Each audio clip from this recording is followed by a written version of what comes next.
for the president. So you're selling access to the president just like he was. So You're a damn liar, man. That's not true. We're going to go live to Pensacola, where the governor is speaking. An update on the shooting at the Naval Air Station. Let's listen. Brave warriors who wear the wings, they come through here for flight training. And so this is a dark day for a very great place. I think it not only strikes at the heart of the community here in Northwest Florida, but throughout the Navy, nationwide, and really around the world, because of so many people that have been involved in this base in one way or another. And I know that the president is actively monitoring in the White House, and the thoughts and prayers go out to everybody. We at the state of Florida have already dispatched support. Our Department of Emergency Management has sent a mental health coordinator to talk to any of the witnesses, any of the victims, the families, and offer whatever support they can get. Department of Children and Families has sent a mobile response team to the hospital. We have fatalities, but we also have people who are wounded. Some, like the Escambia deputies, look like they're going to be okay. Some are still in surgery, so we're praying hard for those folks. I think there's obviously going to be a lot of questions about, this individual being a foreign national, being a part of the Saudi Air Force, and then to be here training on our soil to do this. And the FBI is working with DOD, they're working with FDLE, they're working with the Escambia County Sheriffs to answer those questions. One of the things that I talked to the president about is, given that this was a foreign national in the employ of a foreign service, and there'll be time to do this, but obviously the government of Saudi Arabia needs to make things better for these victims, and I think that they're going to owe a debt here, given that this is one of their individuals. But what I can tell you is the response that we saw from the deputies at Escambia County, some of the active duty personnel responding to the scene, and you'll hear more in depth of some of these stories as the days go on, but I can tell you lives were saved because of the response of people both in uniform with the Navy, in uniform with Escambia County, and so in one of the darkest days, I think, of the base's history, you still saw some of that bravery and grit come out, and even people who had been wounded themselves thinking about others and what could be done to save others. And so those stories are inspiring and keeps us going on a otherwise very bad day. And with that, I'm going to bring up the base commander of NAS. Thank you, sir. Thank you, sir. Hello, everybody. Again, Captain Tim Kinsler, the commanding officer of Naval Air Station Pensacola. This has been a very, very difficult day for us, for our families, for the Navy family here. All I can tell you is that I am absolutely in awe of the response by our sailors, by our civilian DOD, and by the Escambia County Sheriff's Department. There was some real heroism today. I mean, real heroism. It made me, I'm devastated. We are in shock. This is surreal. But I couldn't be prouder to wear the uniform that I wear because of my brothers and sisters in uniform, civilian or otherwise, that did what they did today to save lives, and for our brothers and sisters here with the state of Florida and with Escambia County Emergency Management and the Sheriff's Department. From the bottom of my heart, I thank you, and thank you for the support, and thank you for support, Governor. The days ahead are going to be difficult when it finally sinks in what has happened here. The most important thing going forward for us is to support the families. They are family, they're our family. We're our family here in the Department of the Navy. So that's where most of our efforts will be going through, to supporting those families and the people that have been affected by this terrible tragedy. With that, very much to you, Sheriff. Thank you, everyone.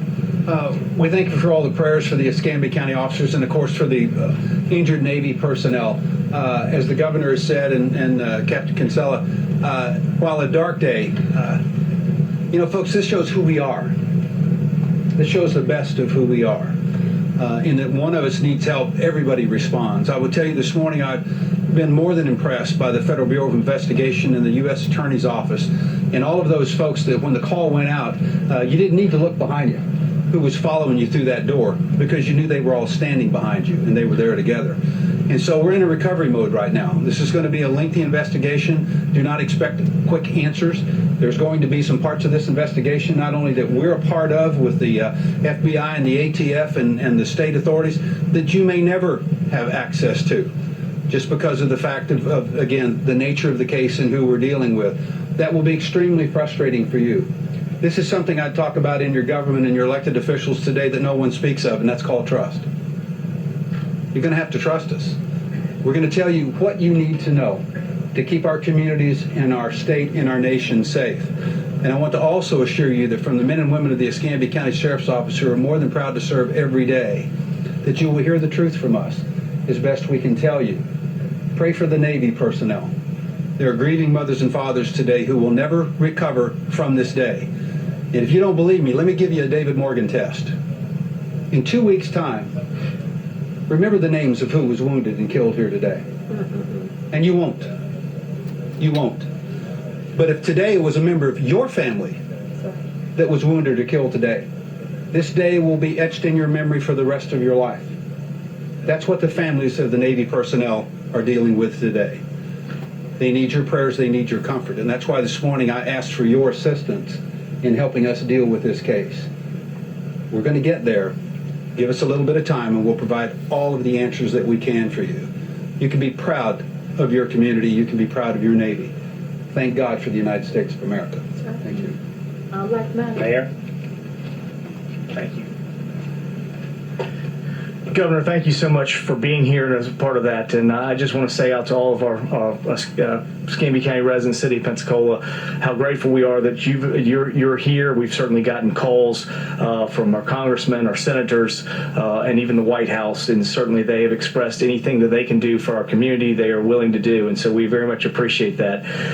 This is a tragic day for the City of Pensacola. Again, I think the world of our base commander here, Captain Kinsella, who always says that as goes the base, so goes the town, and as goes the town, so goes the base. There's a deep affinity and relationship between Pensacola NAS and the City of Pensacola, and certainly the men and women that work here and serve our country every day.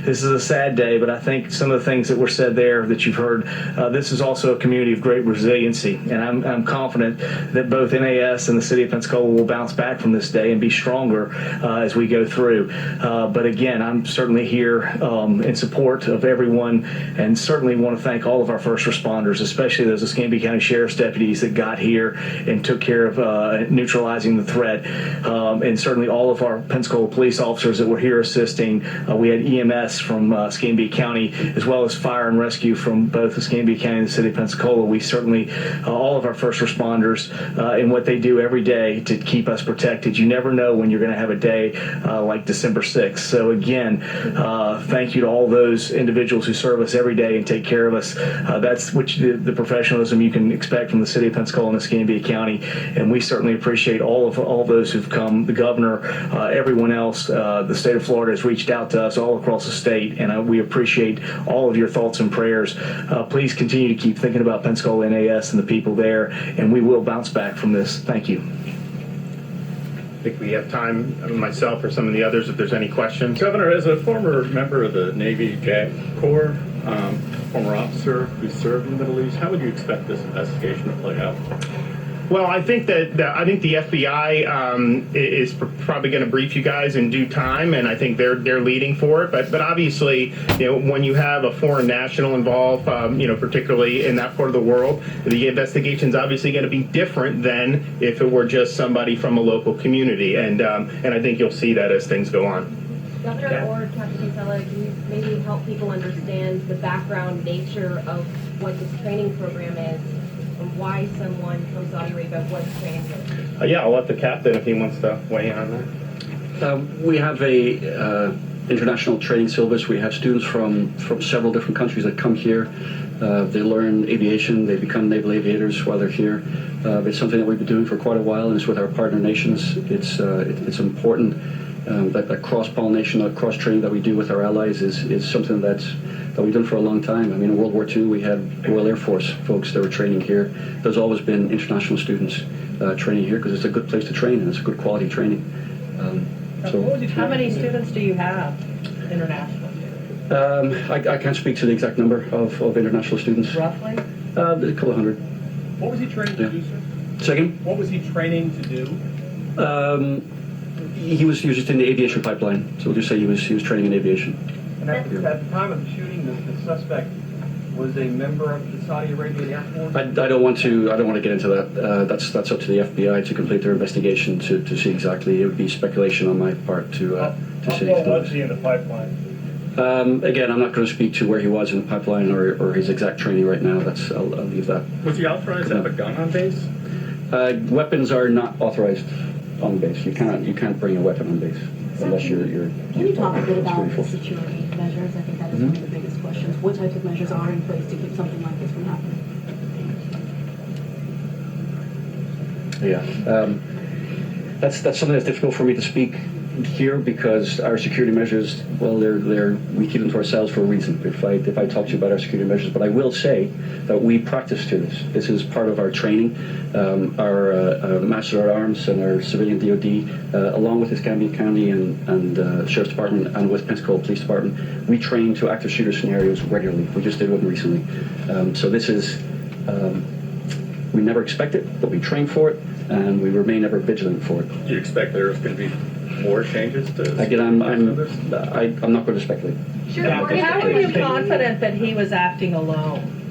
I'm not going to speculate on the particulars of the investigation or exactly what happened. Captain, can you talk about Yeah, thank you very much. I appreciate it. Thank you, everybody. Sheriff Morgan, I want to talk about the heroism of your deputies, how, they're training for... We've been following this news conference down there in Pensacola. I think it's ongoing, so we're going to go right back to it now. The sheriff is being asked a question. We've been to the hospital, of course, to see the officers and their families. And to kind of reinforce what Captain Kinsella just said, we do active shooter training. It's both on-site training and also computer simulations that we train with the DoD police and the Master at Arms program in the Navy.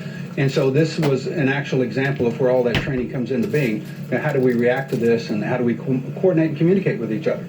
And so, unfortunately, that training was put to the test today. I'll tell you, it's hard to speak to that without tearing up. I could not be prouder of the men and women of the Escambia County Sheriff's Office. They ran to the fight, not from the fight. And even though they knew there was an active shooter, and again, the chances of putting your life in danger are great, guess where they went? They went inside. So let me tell you, the best of our community was on scene today, and that's why it turned out the way it did. Sheriff, as time has gone on, you've learned more about what happened. Can you walk us through what happened today, please? Well, just very briefly, we have a precinct not too far off the base. Thank God the call came in. We had officers that were available. It was about a 3 to 5 minute response. The call came in at 10 minutes to 7 this morning. I won't get into a lot of specifics on that because of the FBI investigation, and let me explain why we don't do that, folks. There's a whole lot of witnesses out there that are listening to these programs, that are on social media texting each other. The worst thing in law enforcement that can happen to you is for me to get a second, third, and fourth-hand story from an eyewitness, from someone who was there, who has a clear understanding of what occurred this morning, but now they're reading all the texts that they've sent people and people have sent back to them and what they see on the television tonight. And so that memory, which is very distinct right now, becomes clouded, and now we've begun to tell a blended story. It wasn't really what I observed, it's what you observed and I observed, and now we've shared it with 10 other people. So we want to be very careful with that. That's why I really think, as Captain Kinsella has told you, unfortunately, many times, we don't want to get into that, because if you were a witness, I would want to know where you were at in the building, what time you were there, when did you hear the first shot, what did you do, was your actions there, did you ever get eyes on the shooter, etc., did you help evacuate the building? Those are things that are critical for developing timelines, even to the point of angles of trajectory where students are running from. And I appreciate that. I just wanted to discuss the fact that have already been established. The facts have been established that we have, unfortunately, now 4 dead, 8 injured. What type of weapon? It was a handgun. Are you able to address whether or not the shooter's room was raided? I will not. Was his name Mohammed Al-Sharami? I will not confirm that. And folks, I know the answers to your questions. I am not answering or confirming it, not because I'm attempting to be trite. It's because I am not the cognizant authority for this investigation. What that means is the FBI, the ATF, the NCIS on base are the lead agencies on this. We are a support element. And so while I have the answer to your questions, I am not at liberty to answer them.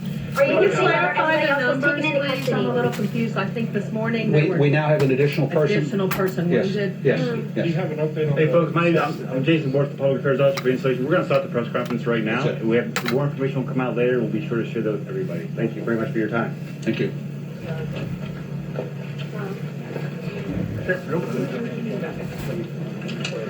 Again, we've been listening to a news conference out of Pensacola, Florida at that Naval Air Station about the shooting that happened at 6:50 a.m. this morning. There are multiple victims. 3 people we now know have died. According to our sources here at NBC News, the suspect is a man named Mohammed Saeed al-Shamrani. He is a Saudi national who was there part of the Naval Aviation Training Program. This is a program that's been going on for many decades. They have a number of international students that come in. They are our allies, and this training has gone on without incident, that is, until today. Ron DeSantis, the governor of Florida, was just speaking, and he said he spoke to the president, and he told the president that the Saudi government needs to make things right for these victims. Unclear what the president responded in return. We've been hearing from the mayor, from the captain, the army captain, the sheriff, Ron DeSantis as well. We have not yet heard from the FBI. It is not clear whether this is being investigated as a terror incident. That is still unknown right now. But again, they do say the suspect was a Saudi foreign national in the United States for training. I want to weigh in on what has occurred. First of all, our deepest condolences to the victims of those who have been a part of this tragedy that has now unveiled itself here in the United States. It's not the first time that we have had problems on our bases. Fort Hood down in Texas had a psychiatrist that went crazy, that basically went on a shooting rampage. I don't know the details to all that. I've never really looked at it, read it up. Just as recently in the past 3 or 4 days, we have had an incident on Pearl Harbor pertaining to an individual that wanted to do a crazy, barbaric, heathenistic act. But I do want to bring out 2 or 3 things to my viewers in regard to this being who this is, of the suspect of a Saudi Arabian suspect.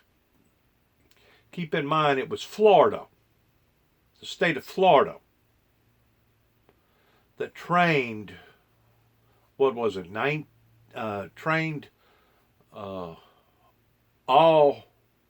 the terrorists that created 9/11 towards a group of people that wanted to know how to fly an airplane, but wasn't none of them concerned about how to land it.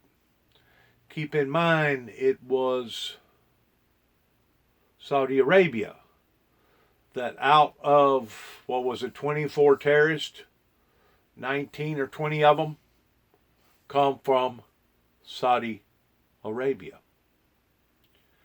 Keep in mind that it has only been as recently as the past year or so that Congress passed a law that Saudi Arabia should be held liable for the deaths of those that perished in and during 9/11. I have said this before, and I will say this again. These people are not acting alone. They are being influenced. They are being motivated. They are being exploited by a greater, deeper, darker,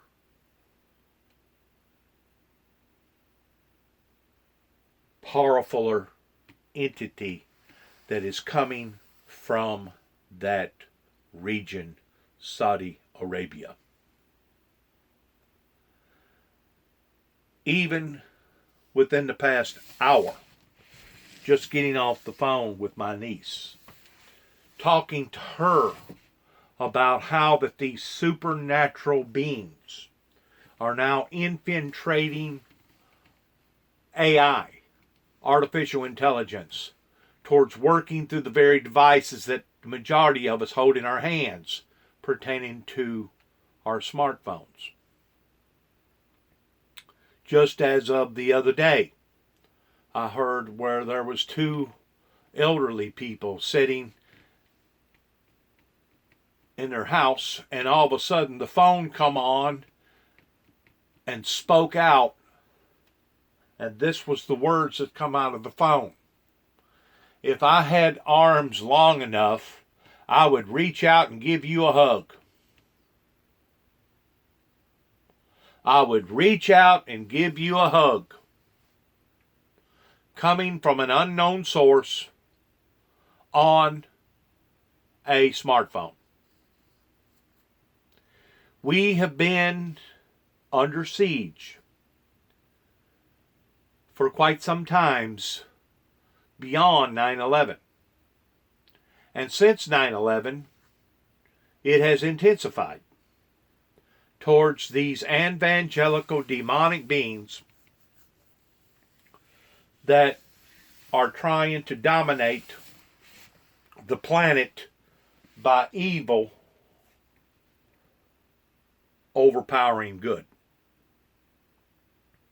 And just like I expressed to my niece out in California, any person that is of the true, righteous, holy, living God is seen from this entity as being a threat. The same way as we, as a Christian entity, look at them as them being a threat. Until the American people wake up to this supernatural entity that is now lashing out all over the world in different parts, all over the planet, in bringing terror, hardship, wickedness, evil, things will only escalate and grow worse. Just as the book of Revelations talks about that in the last days, Satan, which is that evil, dark, demonic entity, will rise up in great wrath because he knows his time is short. In other words, this same entity, the same entity 2,000 years ago that walked up to Jesus Christ and said, "We know who thou art. Thou art the Holy One. Hast thou come to torment us before our time?" The word time is essential here. And Jesus immediately identified these wicked demonic spirits working in this person. And they started creaking out of this human being, begging, "Please do not destroy us. Please, please, please do not destroy us." And Jesus had compassion upon the man. Not the spirit that had dominated the man, or spirits, which means Lucifer or Jezebel, or there was another word, I can't remember it right now, towards meaning many spirits, many demons. Cast the devil out of that individual over into the swine, and the swine run off the cliff and killed themselves. The point that I'm trying to make here is this. If these same demonic entities knew the existence of time over 2,000 years ago, And we know that these entities are still alive and well here in society today. Because the Lord hadn't come back, and he hadn't created the firmities of the 1,000-year millennium, the 7-year tribulation. God has not created a new heaven and a new earth. So we know that these entities today are still alive and well, and just as powerful, if not more powerful today than what they was 2,000 years ago. And the reason why that I say that they're more powerful is because now they have tools that they can use today that they didn't have back then. Back then it was one-on-one. Now they can use social media, computers, TVs, satellites, telephone. All these other tools are at their disposal that now they can impenetrate and become influential towards trying to manipulate the Homo sapien race up onto this planet. This is a sad day for the Blue Angels.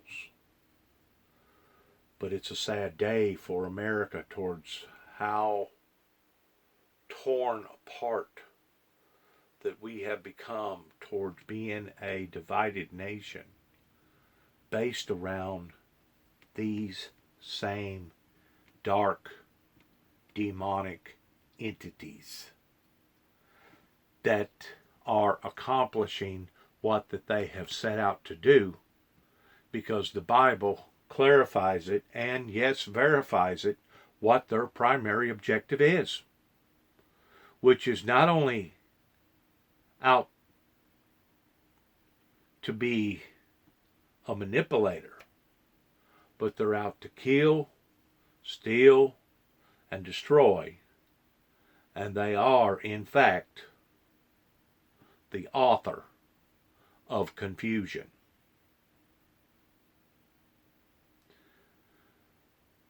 May God have mercy on the victims of those who are going through such barbaric, heathenistic, cruel, insensitive behavior. Especially on this particular day, which is December the 6th, 2019. But I do think that it helps to verify all along of different hunches that people such as myself have had all along, that instead of Saudi Arabia being our ally, and they may be an ally on paper, in reality, they're our enemy. And that's where I'm going to stand with this particular comment coming from the Windmill Ministries on this particular sad day of what has occurred, of the Naval Air Station shooting that has recently happened in Pensacola, Florida, that has left 3 dead pertaining to the victims. I think 10 or 11 or 12 is wounded. I'm sure some of them is severe. And thank God for the heroism of those who intervened, that walked into the line of fire. Thank God that we have people that are trained to recognize, identify, and to resist against this type of evil, demonic, wicked force that is now not just upon the Pensacola Naval Air Station base where the Blue Angels originate from, but is upon us all, upon the Christian society that is under siege because of this dark, demonic, wicked sorcery entity that is still alive and well as much today as what it was whenever it first walked up to God's only begotten Son, Jesus Christ, and said, "We know who thou art." Yeah, and so do we, vice versa, know who you are. You can disguise yourself and walk around in all the white clothing and walk around with all the white turbans that you want to walk around in, but we know who you are too. We know exactly what that type of wicked, demonic, sorcery entity is. It come from the very pits of hell, and one day it shall return back to the very pits of hell where it belonged all along. Because whenever God destroys all of this that we have recognized as being his creation, he will throw Lucifer, Satan, the Antichrist, any other category that you want to put this wicked entity in. He will throw him and all of those that followed with him into a lake of fire, where there will remain the rest of their existence in torment, day and night, night and day, for eternity. That's the reason why that they're kicking up and working overtime. That's the reason why we're seeing all this hardship and all this barbaricness that's going on all over the world, is because these demonic entities know that they have failed in this competition of bad versus good, good versus evil. Keep in mind, according to the Bible says that we fight not against flesh and blood. We fight not against flesh and blood. That's the part that I keep trying to tell my viewers. But we fight against principalities, evil, demonic forces that are working through people, through individuals. And now they're working also through our phones, through our satellites, through our internet services. They're working through our political affairs, our church affairs. They're working through our own lives if we don't watch and identify what's happening here. So if there's ever been a time that we needed to pray, especially for our United States military forces that are all over the world. They're just not here in America. We got people stationed all over the world. If there's ever been a time that we needed to pray for our people here in America that represents good, the good forces, not the bad, but the good, it is of today, December the 6th. 2019. A sad day has befallen upon to the American land once more again.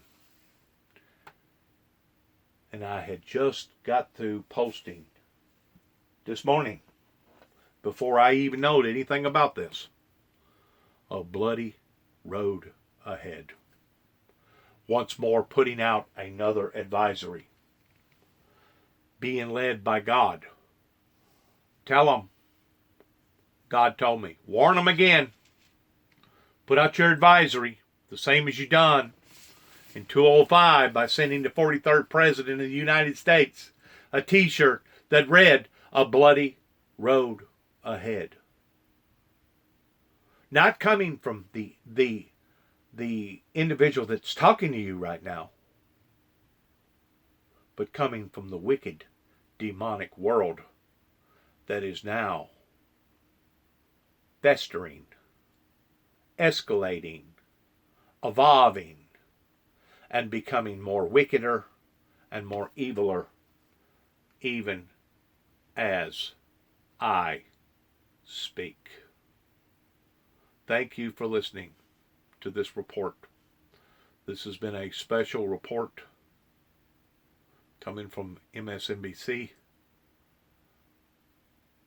That has been another tragedy that has befallen upon to the American people. Good luck to all of us. And may God have mercy on the victims in Pensacola, Florida. About this individual being a foreign national, being a part of the Saudi Air Force, and then to be here training on our soil to do this. And the FBI is working with DOD, they're working with FDLE, they're working with the Escambia County sheriffs to answer those questions. One of the things that I talked to the president about is, given that this was a foreign national in the employ of a foreign service, is and there'll be time to do this, but obviously the government of Saudi Arabia needs to make things better for these victims, and I think that they're going to owe a debt here. Navy captain, I should say, Navy captain, not Army captain, Navy Captain Kinsella. This is the second shooting at a U.S. military base this week. Joining me now from Pensacola, Florida, NBC News correspondent Blaine Alexander. Also with me, NBC News Justice correspondent Pete Williams, NBC News investigations reporter Tom Winter, and former ATF special agent in charge Jim Kavanaugh. First to you, Pete Williams, what do we know so far? Well, and we have now on the record the governor saying what we've been reporting, which is that the person who fired these shots was a member of the Saudi Air Force in the U.S. to receive aviation training. We've reported his name, Mohammed Saeed al-Shamrani. I think that the one point to make here is that when people come to the United States for this kind of training, they are vetted by not only their host country force, but also by the U.S. military as well. So it takes a lot to get into one of these programs to train in the U.S. And so there are going to be real serious questions about that. But before we go any further, I think it's important to say that while there is an... You know what it takes? Lots of money. That's what it takes. You know what the Saudis have? Lots of money. You know why the Saudis have lots of money? Because they basically took over OPEC, pertaining to the oil industry over in the Middle East. Lots of money is what it takes. Investigation, obviously, to see whether this is an act of terrorism. No one is saying that there is. And it's, of course, entirely possible that this person could have been motivated by something other than a terroristic motivation. The same kind of motivation that would cause other people to carry out shootings, jealousy, mental problems, who knows. So no one is saying at this point, among all the officials that we've talked to, that they have any idea why this attack was carried out. Obviously, there are questions. You may not have an idea, but we do. Of terrorism. Now, you heard Governor DeSantis say that he thinks the Saudi government will have to do something to help make the victims help in their recovery here, and the people who were affected by this shooting and the families involved. We've reached out to the Saudi officials here in Washington, and what we're told is that they have no comment now, but may have a statement to make later in the day. We'll certainly keep you posted on that. And of course, now the investigation goes in to try to figure out the background of this person. We heard from the sheriff that this shooting was carried out using a handgun. One thing they're going to want to know is, how did this person get his hands on a handgun? You're not supposed to be able to carry a weapon onto a military base. So that's a question. And then looking into the background, how long has this person been here? It doesn't matter if it's a handgun. It doesn't matter if it's a missile launcher. It doesn't matter if it's a suicide vest. It doesn't matter if it's an airplane being used as a missile. The fact of the matter is, these people are out to harm and hurt and bring destruction to humanity, especially if it's a Christian humanity pertaining to the good alliances. It doesn't matter. People need to wake up, and the general public has still not awoken towards what kind of people that these people truly are since 9/11. It's only festered. It's just become a cesspool towards people being dumbfounded. I'm going to use that word, and I mean it in a professional way. I don't mean it in a negative way.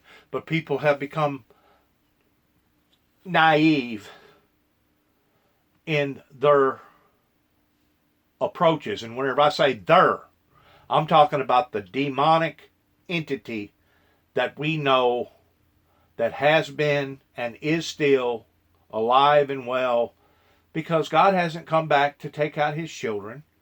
The new world has not been created towards all things being evaporated or turned into a new entity. And we know that evil is still thriving and growing and doing its thing. And this is the part of the repercussions of it.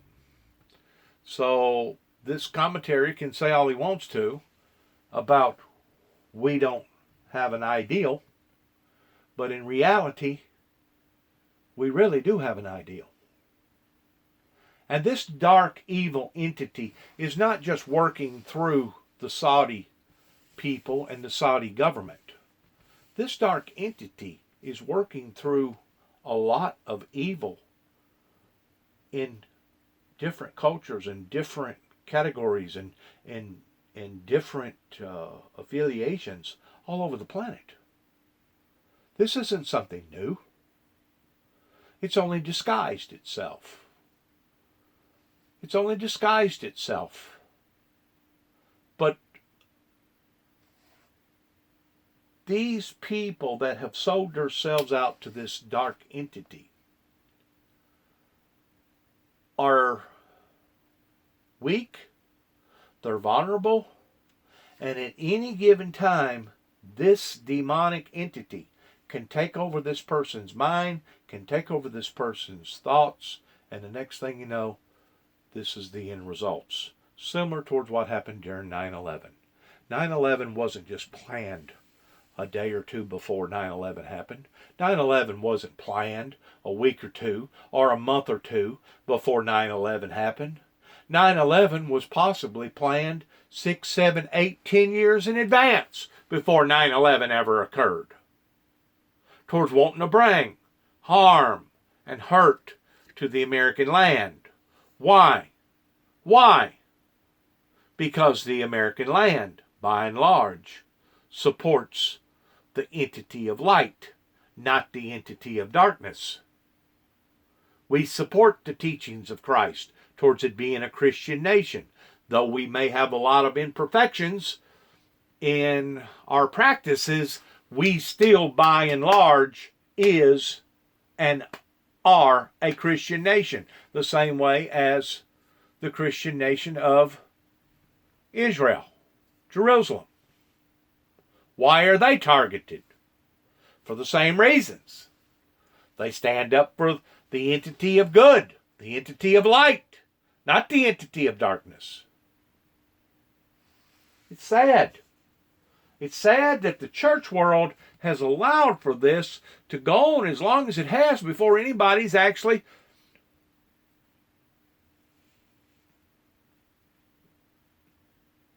dissected this in the right form.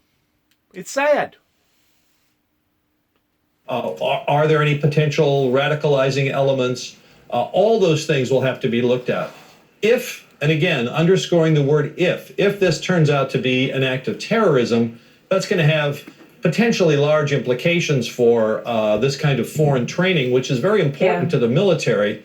And it would be the first act of terrorism in the United States carried out by someone from Saudi Arabia since the 9/11 attack. So symbolically it would be a big deal too. But that's a huge if, and we're not there yet. Nobody that we've talked to is there yet. They simply don't know why this person did this at this It point. is a big if, but you're right to point out that it would be the first time since 9/11, and our relationship with Saudi Arabia is certainly a complicated one. The president has tried to strengthen it. There have been a lot of... Yes, but militarily, it's always been an important one ever since the Gulf War when it was strengthened, and there's been lots of training between the U.S. and Saudi Arabia and other countries in the Middle East, and you heard the captain say why that's so important, that kind of cross-training, he said. He said a number of foreign nationals from a number of allied nations come to this training camp, and that they've been coming for decades. He mentioned the Royal Air Force, the British Royal Air Force, coming, I think, as far back at... And they do.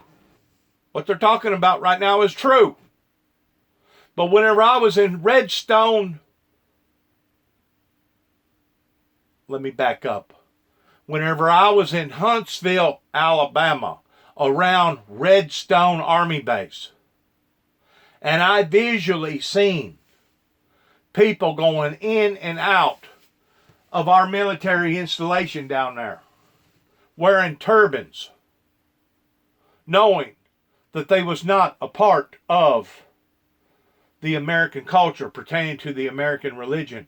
I, even then, and this was like in 2008 or 2007, had a bad feeling about how come we as an American society would allow people from the Middle East to be engaged in military secrets, stuff that is classified. Why would we have ever allowed for these people to come in and become part of our mainstream civil defense? And to this day, I still feel like that it was wrong, and it is wrong. Because if somebody has declared war on you pertaining to all these terrorist groups over in the Middle East, which give or take is about 60, 65, 70, for safety conscientious objectives, you can't pick and choose towards, well, this group I'm going to trust and this group I'm not going to trust. This group seems to be all right and this group don't seem to be all right. You don't trust none of them. And you for darn sure don't have them snooping around in your intelligence pertaining to classified material. Something has happened to the American people to the point that it's almost as if we have been deliberately sold downstream.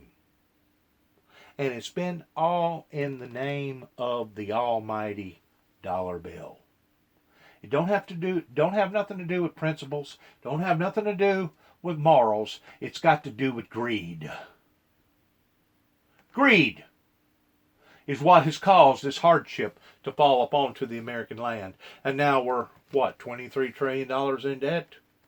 2.3 million incarcerated prisoners? Right here at the eve of trying to impeach a United States president?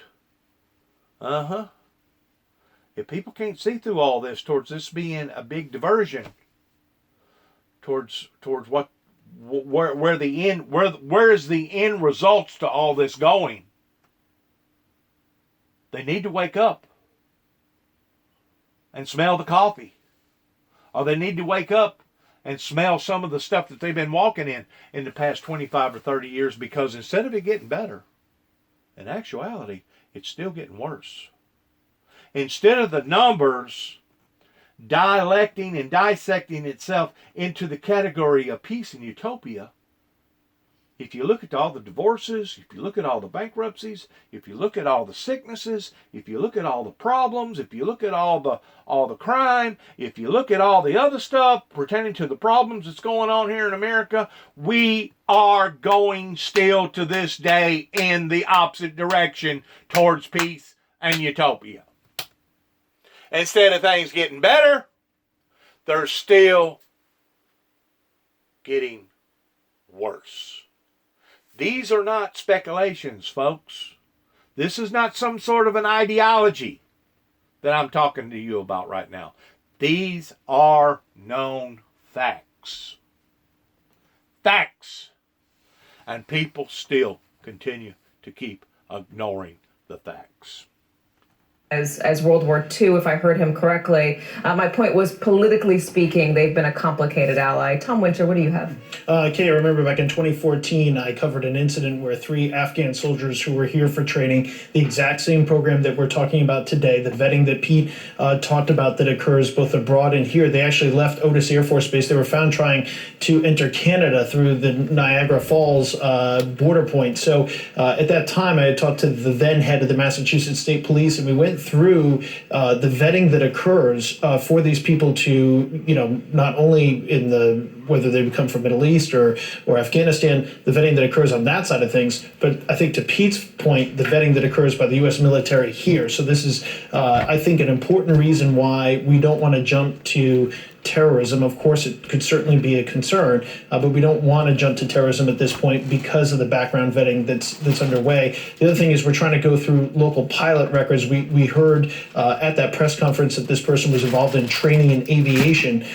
So that's something that we're going to look into, both FAA records there to see if this person flew locally. There are a number of similar names, including one that lives in Pensacola, but we're still trying to figure out if that's in fact is the same person. Jim, what questions are you at?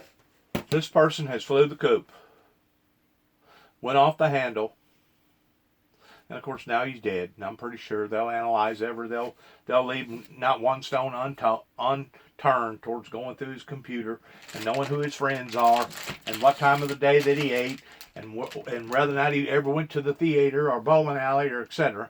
I'm pretty sure they'll leave no stones unturned. But the fact of the matter is, it is terrorism. If it's not nothing else but domestic terrorism, it's still terrorism. Whenever you go in and kill 3 people and shoot up 10 or 12 on a military base, it's terrorism.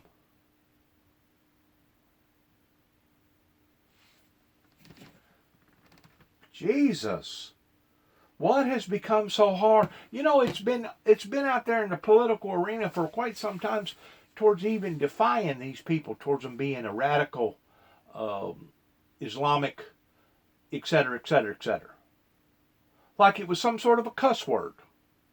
Like we ain't supposed to call black, black, and we're not supposed to call white, white. I've always been told that if it looks like a duck, quacks like a duck, sounds like a duck, probably it's going to be a duck. Odds are it's going to be a duck. Well, we haven't even been allowed to call these people for what they truly are. Why? Because they're incognito. They're disguised. Like I said, you can wear all the white clothing. You can wear all the white turbans you want. But underneath that white, what's on the inside that counts, you will find nothing but deep, dark entity that is motivated through and with and by evil. Asking. The important thing to note here, to build on what Pete said, Katie, is these aviation programs are very, very intense. And so you also could have situations where a foreign national student is failing, not doing very good, maybe going to be washed out of a program. All those are possibilities. The intensity of that to a student in a program that, important to a nation, they could lose so much face going home that they could, want to act out. So you got to not jump to terrorism. If you're a commander on the ground, you said it as a major lead category of terrorism. That's what the agents are doing now. They're going to look at this guy and see all the background and, of course, the vetting and who he's connected with. But you also have to look at the pressures on the guy from the school, the training. Was there any discipline? And also, human pressures, family, money. There's all kinds of things that have to be looked at. It could go in any direction. We've had terrorist attacks on the military. We had Major Hassan in Fort Hood killed 13, wounded 30 in 2009. There you go. We had an attack in Tennessee here where in 2015 where a terrorist, an inspired terrorist named Abdulaziz, killed 4 Marines and a sailor at the Chattanooga Naval Reserve Center and shot up the recruiting station first. Killed 5 of our military in 2015. And we've also had non-terrorist attacks on naval facilities like the Washington, D.C. Naval Yard, which was not a terrorist attack. So we have to look at all those. They're going to look at all those. The commanders will. And I would just say in closing this comment is the deputies, the city police, the base police, the state troopers, all went into the active shooter protocol. Textbook, the way the sheriff described it, went in after the shooter, probably had long guns, going in like they were trained, engaged him, and stopped him. And Blaine, what do we know about the victims? I know 3 people have died. Who were they? What do we know about them? And what about the others who are injured?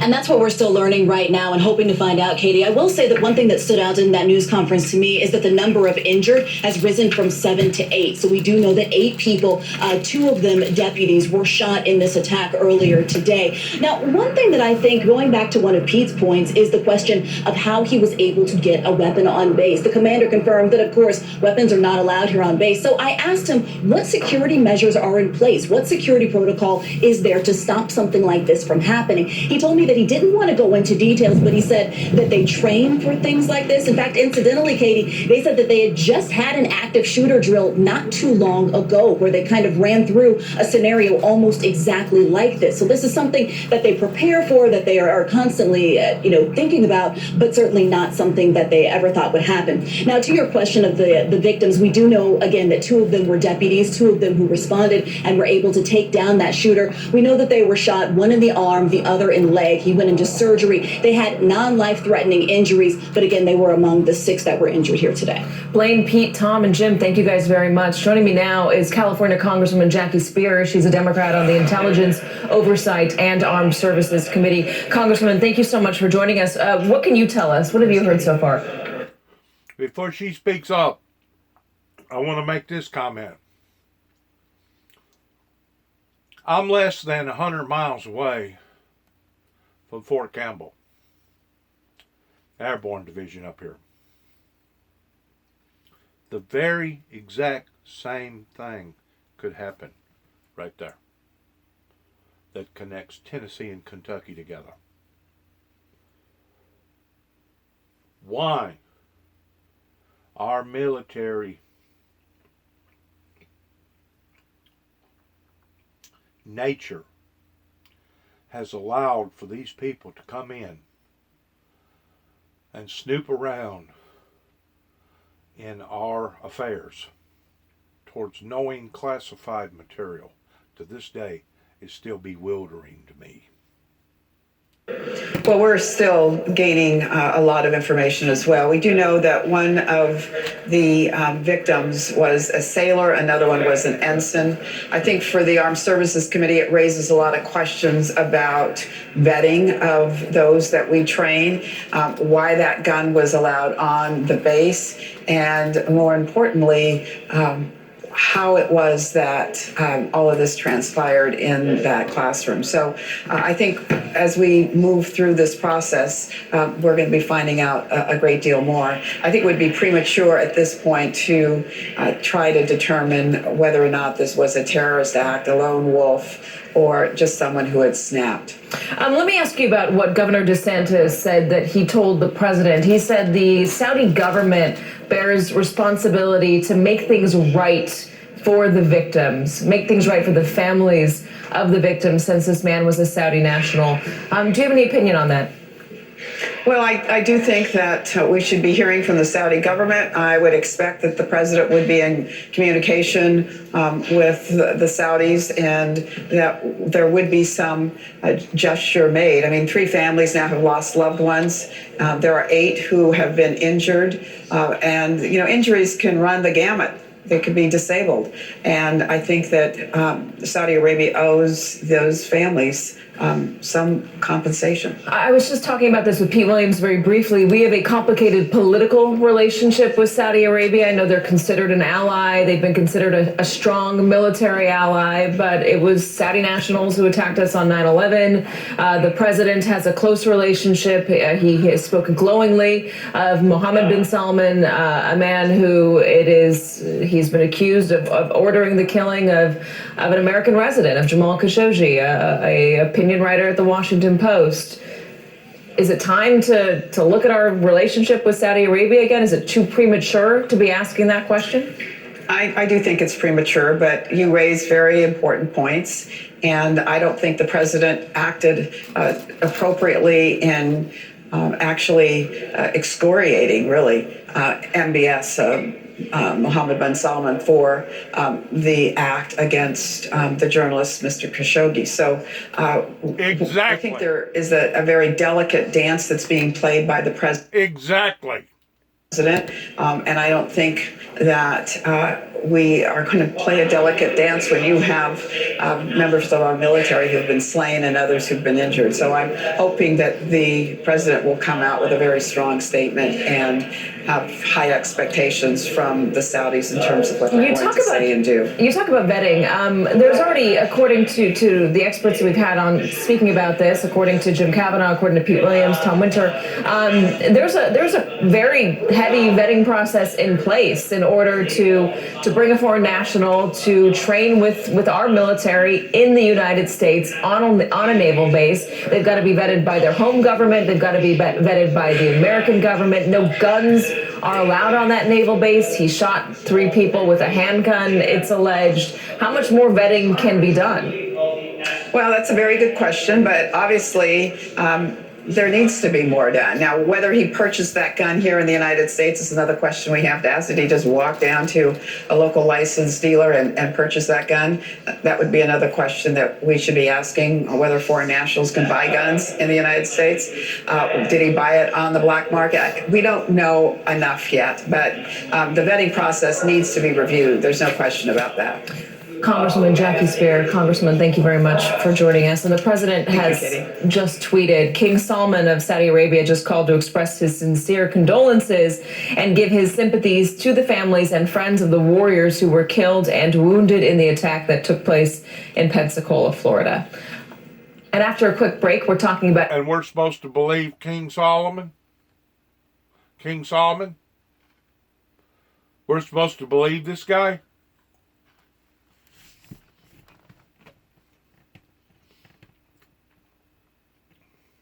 If the American people will swallow that, they'll swallow anything.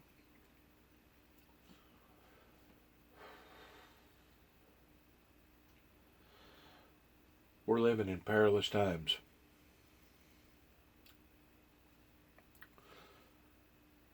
This country has been under siege now for quite some time, spiritual siege. And these little pockets that we keep seeing pop up here and there is just the proof in the pudding towards the era that we're living in, towards the sensitivity of all this. God bless America. God bless our military troops. And God bless those who are standing up for true righteousness through the God of Abraham, the God of Isaac, the God of Jacob, the God of the Lord Jesus Christ of Nazareth. May God have mercy on all of us.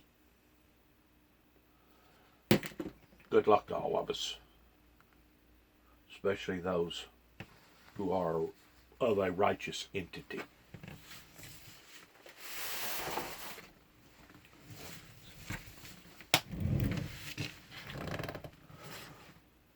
I just wonder, this is just a question, on December the 6th, 1400 hours, 2019.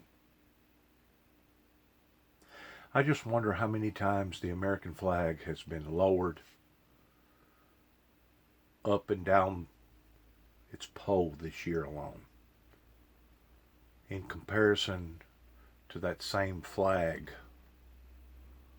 that we pledge allegiance towards and to. How many times was it raised and lowered last year? How many times was it raised and lowered the year before? You can find a pattern of the amount of times that that flag has fallen from the pole in a shameful form by lowering it half-staff, give or take up until about 9/11.